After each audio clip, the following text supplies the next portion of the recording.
What's up guys, it's your boy DS, and today I'm going to be giving you guys some beginner tips and tricks so that you guys can get through the beginning of your Forspoken journey.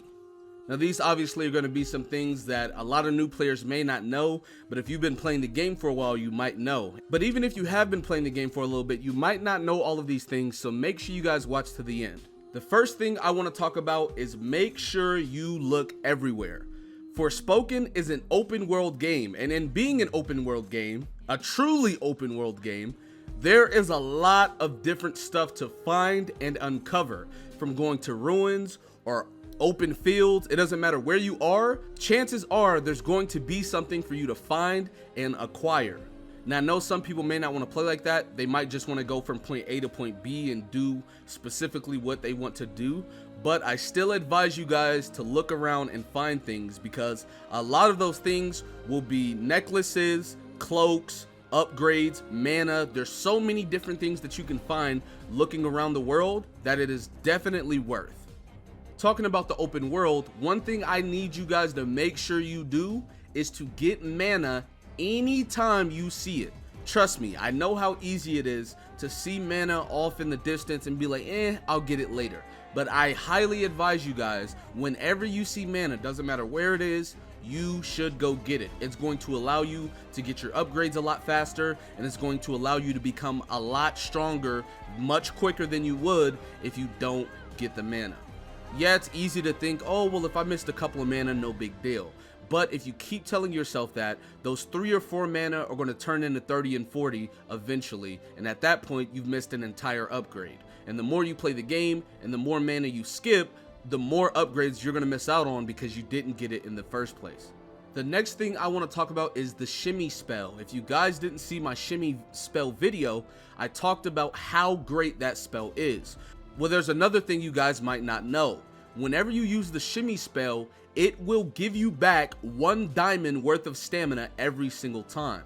So whenever you're using the Shimmy spell, whether it's in combat or in the open world, you'll get your stamina back. This is a really good alternative to using all of your stamina and then just waiting for your stamina to recharge, because unless you change the settings and you have your stamina on very fast recharge, it's not going to come back that fast. And a lot of times not having your stamina might be the difference between you beating a boss or you dying to it. The next thing I want to talk about, which also deals with movement, whenever you're in combat, make sure you keep moving. It is very easy for you to autopilot and stop moving your character, whether you stop running or whether you're charging up moves. The best thing for you to do is stay moving. Whenever you're using your dash, you automatically dodge. This is going to get you out of a lot of bad situations that you would be in had you not been using it. So if you're not using a move, you need to make sure you are moving. And even when you are using moves, you don't want to be standing there for too long.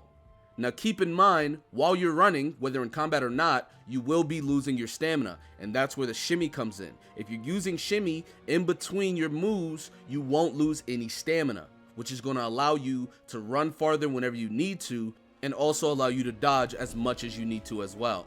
Now, on the topic of combat, the next tip I have for you guys is to make sure you're changing your spells often. Obviously, whenever you get into a fight, a boss may be resistant to a type of magic. If that is the case, then use your other magic. But you need to keep in mind, if you have multiple magics available, if they're resistant to 1 or 2, you still have 2 or 3 that you can use at your disposal. And what this is going to do is it's going to, number 1, allow your combat to be more fluid, allow you to adapt to a lot more situations.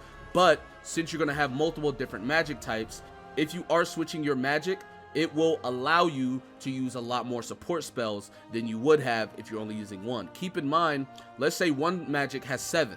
Well, if you're only using that 1, you only have 7 support spells. Now, let's say you're using 2 or 3 or 4 different magics, right? You're alternating between, you're switching between. That's going to enable you to have 14, 21, or 28 support spells opposed to having just 7 because you're not switching off. Speaking of support spells, one of the best things you can do in the early game, and as soon as you get any other magic abilities, is to unlock all of your support spells. Unlocking all of your support spells gives you a very big arsenal of abilities that are going to help you in combat like nothing else. Yes, your primary fire is nice, but your primary fire is not going to be the difference a lot of the time. A lot of the time, it'll boil down to how well you are using your support spells and how often you are using them as well.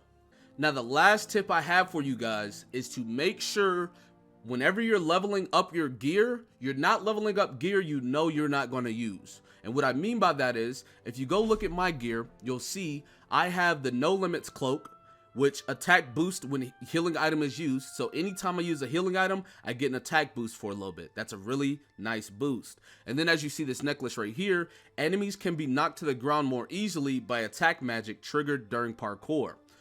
I'm probably going to be using attack magic during parkour quite a lot, so this is also a nice bonus. Now, so these two would be two that I could potentially upgrade because I'm obviously going to be using the passives that they have on them. Looking at the necklaces, this is a necklace that I am going to be able to use often, so it's really nice that I level it up. But if you look at this one over here, precision counters freeze enemies in place, and then casting frequency boosts surge magic recharge rate. These are not going to be that good for me for a couple of reasons. Number one, precision counter wants you to get hit, and obviously I don't want to get hit, so that's already a negative right there. Not to mention, if I do get hit, I have to do a precision counter, right? Not a normal counter, the precision one to get this passive, right? Which is not going to be near as likely. Then casting frequency boosts surge magic recharge rate. That is nice because it does get your surge magic recharge up, but you got to ask yourself, how often do you ult? I find myself not ulting a lot of the time for a couple of reasons. Number one, whenever you're ulting, you're standing in place, you're a sitting duck. If there's any enemies that are not in your ult, they can hit you, they can get a free hit off on you, and you're going to take a lot of damage. Especially on hard mode, that could be a death sentence for me, as some of the enemies can one tap or two tap me. But then, if you look at my nails, I have double PlayStation or trigger happy nails on, which support magic recharge faster when surge magic is fully charged. And I have that on both of them. So what that means is I want to keep my ult at all times, or as much as possible, so my support magic can stay recharging. So these are two passives that I'm most likely never going to use. So upgrading this necklace is not something you want to do. So if you guys are going to upgrade any of your gear, make sure it is going to be gear that you actually can use and you're going to be using often. Anyway, that is going to be it for the tips and tricks. If there's any other videos you guys would like me to make, please put it in the comment section below. I am in the process of trying to make a combat guide, but you gotta understand that there are multiple different types of magic, so I will need a little bit of time to work on that. But if you guys enjoyed the video, I hope you guys hit the like, and if you are new to the channel, I hope you guys subscribe and come back. I am going to be making a lot of different guides on this game, so I'd greatly appreciate it if you guys stay tuned for all of that. But anyway, with that being said, I will see you guys next time. Peace.